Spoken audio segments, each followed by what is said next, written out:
Hello guys, as the release candidate has been released on WoW for 11.1, welcome to the Cartels of Undermine Reputation guide. Please be aware that some of this could have changed on the release candidate, even though the release candidate is generally the final one. Just be aware that some things may have changed and, may not be perfect at the same time.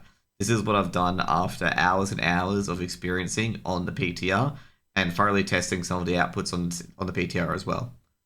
Now, also, we can get Renown 5 on the first day, but you'll need to do some little tricks to do so. So let's get on with the show. Let's get on to the general tips in Reputation. Is that, obviously, with Dark Moon Fair coming and going previously, you should be able to get the Wii or Dark Moon Top Hat. Personally, it could actually just, the patch could launch during the Dark Moon Fair as well, so you can continue this up during the thing. Also, if you somehow still have the Hallow's End and Pilgrim Bounty stuff, which is unlikely, you can have those up as well. It's an extra 10% to Renown. And last but not least, you can have the WoW Anniversary buff, which was 20% if you still got that from ages ago as well, which some of you may have, given the fact that a lot of people have been BIS and logged out for a very long time. These buff help you immensely get into Renown 5. Like, you can't get Renown 5 day one without them. For the World Quest as well, you want to make sure you have a level 100 Inscriptionist as one of your alts. Make sure you start building it now to specialize in contracts and anything related to it, because I'm going to say those contracts are going to be ultra expensive on day one or day two if anyone's going to grab them, especially the crafted items as well, being the charged armor kits. Those will be expensive and people will be basically going over you like a fat kid on cake effectively for these. Basically if you want Renown 5 on day one, as I said before, you need one of these buffs at least, okay? Now, main thing in particular is that the next part, which is why I'm going to talk about Renown 5, is that you want to get the profession recipes for level workers in particular, which is the charged armor kit, and you also want to get the contract recipe as well, which allows you to make contract rank 3, which provides 15 additional reputation for every world quest, cartel rare, and side gigs that you do. Side gigs and cartel rares are unique to Undermine, and you'll understand these a bit later. World quests include Kazalgar, so in other words, if you go to Hallowfall and do a quest there, a daily quest there, you get 15 extra rep with the cartels. And these are very, very important if you want to keep getting that renown to 20 or later down the track very, very early on. Now, level workers and obviously inscriptions got the most important part here. Engineers, your profession isn't that worth it too much, and all the other crafted possessions don't get anything from Renown 5. Is there any more breakpoints? Well, Renown 6 allows you to farm the cartel rares, which gives you an extra 100 reputation per cartel rare. There are 4 of them. I am unsure if one person from a Bilgewater cartel can do a Blackwater cartel quest. To put it bluntly for you guys as well, when you do quests in Undermine for the world quest, you get lined to a cartel to do world quests with them. It's kind of like Arch Cadet, and each cartel has a separate rare when you hit Renown 6. I'm not sure if a Bilgewater can do a Blackwater rare, a Blackwater can do a Bilgewater rare, Adventure Code, Steam Whittle, you get the point. I'm not sure if you can get 400 reputation overall, but if you can, you get 15 rep for each one you kill, because it's considered a world quest. Renown 7 is the next breakpoint where you get 623 boots, which are crit and haste, and it can be upgraded to 645. As I said before, gear is gear, and anything above 639 is a boon, because you get more primary stat and whatnot. Renown 9 gets you an additional restored coffer key, which is important for delves, which can get you a 658 loot piece, and also can get you an extra hero piece in the vault as well. Even though this restored coffer key is the one you should probably focus on too much. The next one, like these ones from 9 onwards, are probably unlikely to have much of an impact because the raid will be out by then, is that you can get Champion Boots, 636, Haste Versatility, probably not the best. Then you can get the Professional Knowledge Points, and last but not least, if you need a crafted piece for any part of gear, you can get one at 658, okay? That's the backstop, last resort. Next up, the Renowned Guide, the start is going to be the story quest, okay? I am assuming that we're going to get 2 parts of the story, okay? So you get 2.5k for the start to get into Undermine, and you get 750 at the end of part 2, which is just a hunch. After that, you have all these side quests available to you, which is the Vertigray's Night, which is in the Ring Deeps, 200 reputation. By the way, guys, if you want to go to your map, click the filters option, which is the free bars in the map, and turn on the local stories ticker, okay? So tick that. So you can see these side quests. You can see all the side quests that are available to you in this area because they all give rep. And also, of course, there's no contract rep associated with it. And of course, they increase by the percentage rep buffs that you have. First one is the Vertigray's Night. Starts in the Ringing Deeps, gives you 200 rep. It's basically a Knights of the Round Table ripoff. Then you got Sanity's Rest. Same deal in the Ringing Deeps. Do that. the heist, property devalued, Gator, 4, the perfect wedding, and copyright infringement. So all of these, like with the perfect wedding and a few others, they are on a sign. So when I tell you that there is on a sign, whatever it is, just follow the markers once you grab it. There's no way to directly go to these quests initially. You have to go to a sign and then hand it in, basically. The other ones, like the heist, property devout, the heist, sanity's right, rest, and Vertigo's night, they're all quite different. So you can just go straight to them and start it.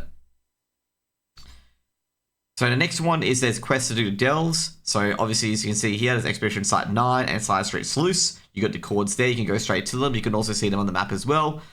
You get 1k rep from doing both of them. Also completing a new Mythic Dungeon, Operation Floodgate, will get you another 5 reputation. You get these quests in the Undermine immediately when you complete the first part of the story. So as soon as you get Welcome to Undermine, you can do all these quests. At Renown 2, which you'll most likely get from killing the rares and whatnot and doing other activities in it, you can do Scrap, and Scrap gives you a weekly quest where you can get 1,000 rep. Alternatively, you can do the other weeklies in there as well, which is the Drive Weekly, where you get offered to go to it during part 1, and you get 2 weekly quests. One doing 10 jobs, and one doing 10 jobs during the Surge. This one's being a bit very finicky on the PTR, where like even if you participate in the Surge, like you do like 4 or 5 side jobs as per se, you don't get rewarded with completing it during the Surge. Now with the Surge as well, the Surge only occurs at every hour on half past every hour. So 5:30, 6:30, 7:30, 8:30, 9:30, 10:30, 11:30. You get the trick, okay? And it ends at 40 of each hour. So it only lasts for 10 minutes. So basically make sure you get 10 jobs done in 10 minutes so you can get the extra 1k rep. And the other one is just easy, just do 10 jobs and that's it. The last one are side gigs, but you want to save these for later because side gigs are considered to be world quests. So you want to be Renown 5 before doing these so you can get an extra 15 rep on every side gig. So that's really, really important. So side gigs are in the Slam Central Station. You'll see them on your map as weeklies. There's like 2 goblins standing by the Slam Station gate. You talk to them and get all the quests. They give 250 rep overall. And last but not least, it depends on the rotation for the side gigs. So the side gigs quests I've encountered so far has been one on Karchak Coast, which is part 3 of the story chain. So if you get those, they won't be available to you. And the Ringing Deeps portion of it, which is part 2, which will be available to you if that's the case. Now, next one is the world quests. So the world quests all give 50 reputation, unless they specify they give extra cartel reputation. Now, cartel reputation doesn't mean the cartel you're grinding rep for. So if you're picking Bilgewater and there's Bilgewater rep, you don't get overall cartel's rep. This also includes the PvP and pet battle quests. The only pet battle world quest I've encountered is a guy with 3 cockroaches, and you just have to beat him in 15 turns before Armageddon hits. That's pretty much it. Very, very easy to do. All the world quests for the cartels and undermines, there's no outside quests, so you don't have to go to the Ringing Deeps to get a world quest for Undermine. They're all in Undermine. I recommend you only do world quests if they would expire before you get rank 5 Renown. So if it's a daily PvP quest or a daily pet quest or anything like that, do it that day if you can't get Renown 5 that day. So just keep it on, your back burner, being like, hey, I've got to do this. I'm not going to hit rank 5 Renown. Some people are going to have to do this in the end where they're not going to hit Renown 5 on day 1, where they just go through it in particular. Once you hit level 3 contract, just do all the world quests, do all the side gigs, do everything, okay? It gets you an additional rep in particular. So around the world, you get about 390 rep, and yeah, pretty much that's when you get the rank 3 out. Next up is that rares. So there are 11 rares in Undermine that are normal. They provide 10 to 20 reputation and they are on a daily cooldown. So you want to kill them every day. They're the chords. The map will come up very shortly. They do drop parts as well, which I'll mention in another video, which can upgrade your engine in your car for drive, okay? So here's a map of where they all are. I did try to measure the respawn timer. Their respawn timer could be over 10 minutes. I'm not sure if it depends on how many people are in the zone. So these could respawn ultra quick depending on how many people are in the zone. These are not on a dynamic spawn. So you want to basically head to all these areas and just kill the mobs relatively quickly. You can also go back to the previous page and then put all of these into TomTom or any add-on so you can have a way to go to all these rares and kill them. Next up are the elite rares. So there's 5 elite rares that spawn across the map and you can kill them and they give you 50 rep for that week. They're on a weekly cooldown. They are on a dynamic spawn timer as well. And so basically when you kill one will respawn a minute later. However, you are only able to track the one that you haven't killed that week. So it's possible that, if you kill Agent Leopard, that she spawns after you kill Slugger the Smart, but you don't see it in your map, so you've got to check around to see which rare's up. So you make sure you kill all these rares before you be like, hey, I'm done. That's pretty much it. Be aware of that.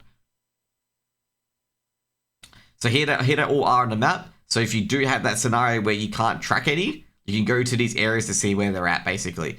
I generally camp around this area, so I can quickly go up here, down to Gutso, and if I know it's not Gutso, it has to be in the Vatworks.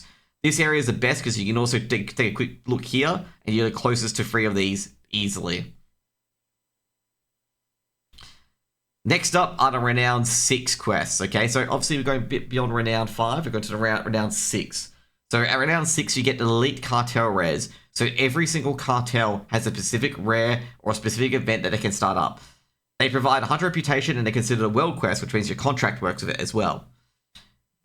So be aware of it as well. However, I've been unable to test whether these events can be done by other aligned cartels. So if you can do a Steam Beetle one for Bilgewater and vice versa, was unable to test that, unfortunately. So here are the rares. So you got Bilgewater, you got Magno. Magno, go to 3922. Razgo's on the top of the roof. Go there. Like Giovante, go to Nogafogger Recall Tech 3175. I think he's in the vats. Complete it. Spawn Giovante. Kill it. Bolt Strike, go to the boat right. Frankie 6326. You do an event to spawn up the lockdown sponsor, I suppose. And you get Volt Strike. At the bottom of the lake. He's at the bottom of the lake, basically. And then same with Scrap Chewer. Talk to Scrap Miner Krasik. Start an event and then spawn it. Very cruisy. Now, as you can see here, this is a map for you guys, so you can see where all the guys are. So it's in the full contours of the map of where they are. So you can see here, this is the Bilgewater side, Blackwater side, Steamweedle side, Venture Coast side. Next up is going to be, is Renown 5 doable? Yes, okay? But you have to both have the Anniversary buff and Dark Moon Hat, where you get Renown 5, which is 12,500 rep. So basically, every single quest counts, basically. So if you lose any of those buffs at any time, you are probably not going to get Renown 5. You're probably going to have to do a few world quests to get you over. You can achieve World 6 after doing all the... not World 6, Renown 6. And you'll be very close to Renown 7 with all the world quests, contracts, cartels, special assignments, and side gigs. Without any buffs, you would be on Renown 3, like 310 rep off Renown 4. And you'd be agonizingly short, which sucks.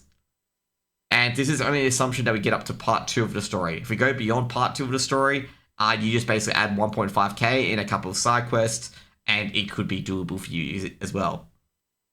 Now, with all the rares and side gigs and the world custom to that point, including special assignments, this includes weekly, you'd be Renown 4 with 140 rep remaining to Renown 5. This means that you would not get Renown 5 on the first week if you have none of these buffs, okay? Now, if that's the case, keep an eye on the AH for any contracts. There's bound to be someone who will get Renown 5 and someone who would sweat enough to get Renown 5 as well, so be aware of that. Last but not least, if the story's up to part 5, so it's part 1 to part 4, on day 1, the reputation would be 11,590, which would be 910 short of Renown 5 for people without the buffs. I'm obviously ignoring anyone with the buffs because you could probably get Renown 7 or Renown 8. Okay, let's just put it that way. In this scenario, you would only need to do Undermine World quests that will expire before you hit Renown 5. If you have contract level 3 on you already, you can ignore this, okay? At this point, just ignore it. Like, if someone's making those contracts, ignore this, keep doing your world quests. After talking to some of my fellow guide riders as well, right on the stream and whatnot, of course, I think one of them's Modi, he suggested that you can get level 7, 8 on the first day. Like, he suggested it is possible to do that. I haven't seen it with my own eyes with someone getting it on the first day, but it is indeed possible on the first day to get this. Overall, the race for Renown 5 is probably most important, and after that, Renown becomes less important each day, especially when normal and heroics and mythic comes out in particular. Anyways, guys, happy hunting, happy reputation farming, and I hope you guys have a lovely time, and I hope you guys enjoy 11.1. Be aware that I will be adding separate videos for each specific mechanic here on how to do them. This is just basically a reputation guide on trying to get to Renown 5 and beyond as quickly as possible. Thank you guys. Subscribe, like, and comment. See you guys later. Peace out. Bye.